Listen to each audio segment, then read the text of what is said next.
Parshas Vayechi. Everybody knows that the most important thing that Hashem wants us to do is v'salmud Torah keneged kulam.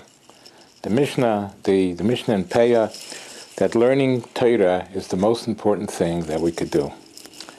If you put all the mitzvahs of the Torah on one side of the scale, combine all the mitzvahs, and put Talmud Torah on the other side of the scale, the side of the scale that has Talmud Torah will outweigh all the other mitzvahs that are on the other side of the scale. That's the most important thing that Hashem wants from us. But what happens? Sometimes we want to learn Torah and all kind of distractions come up. What do we do? How could we possibly overcome distractions?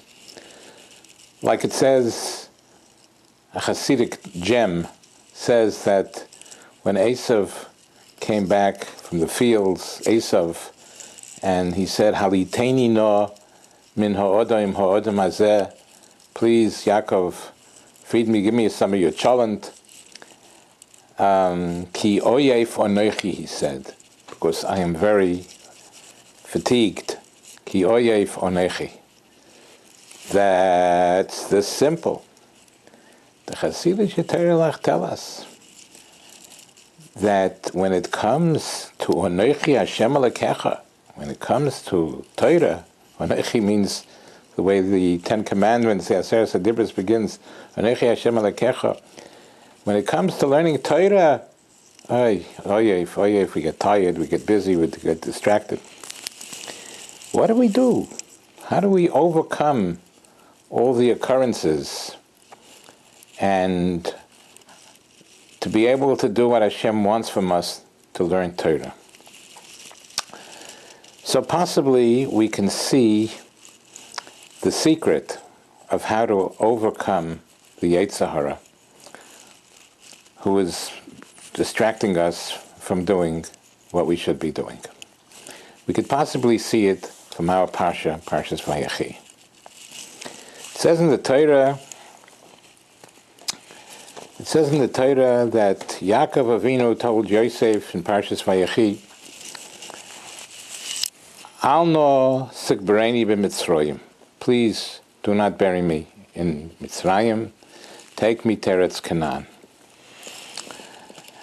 And Yosef, the good son, Yosef HaTzadik, says, Vayomar, and he answered him, Onechi e'aseh kidvorecha. I will do as you said. You want to be buried in Eretz Canaan? I will take you to Eretz Canaan.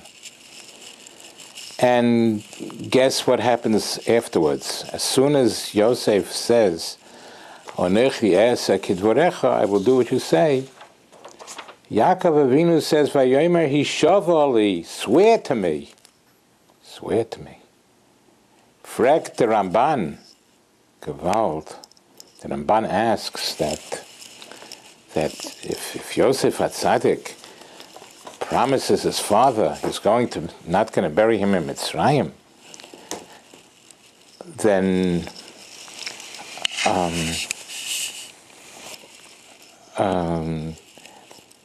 why should Yaakov Avinu suspect that he's not going to do it? Especially after Yosef HaTzadik said, Onechi e'aseh kidvorecha, I'm going to do what you said. Why should Yaakov Avinu require from him a shvuah? To swear. And the Ramban gives various answers. And one of the answers that he gives is startling. One of the answers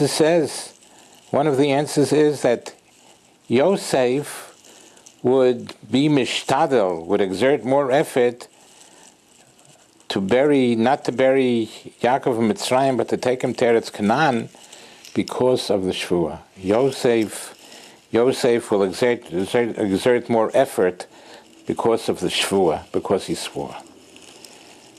And it's mashma, it's implied from the Ramban that if Yosef would not swear to his father,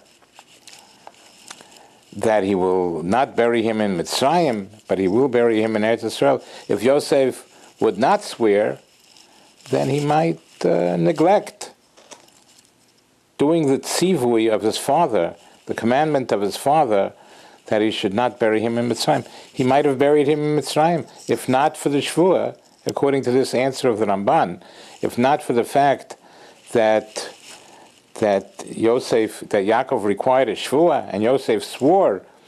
If not for that, he might not do it. He might wind up not doing it. And the question is, how could it be? How could it be? Even without a Shvuah, even if Yaakov would not say, swear to me, Yosef would run to do the last will and testament of his father.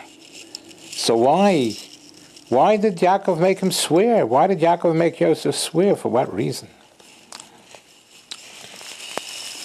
It seems that Yaakov wanted a Shvuah because, as the Ramban says, if not for the Shvuah, Yosef might neglect really doing what his father said, even though it's the last will and testament, and even though he promised him.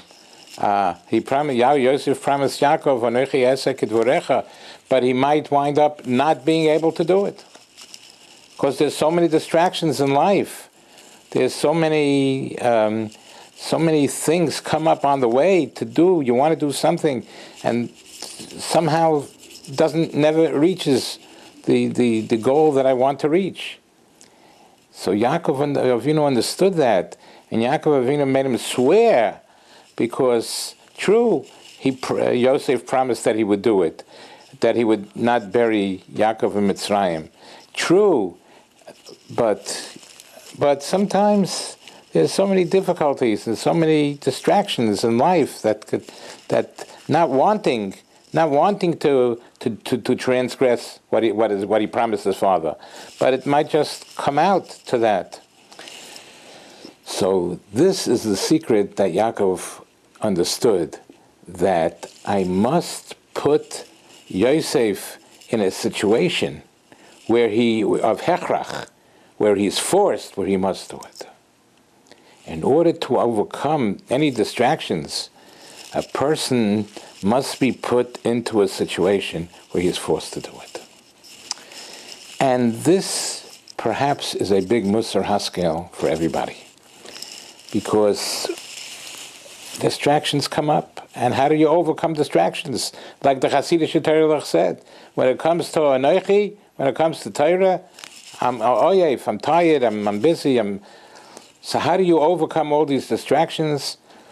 By perhaps putting ourselves in a situation of hechrach, putting ourselves in a situation where we must learn. So, practically speaking, for somebody to sit and learn alone, the distractions will have a play on him. Maybe you've had a chavrusa and he had to keep a time, or maybe to attend a shir where it's a set time.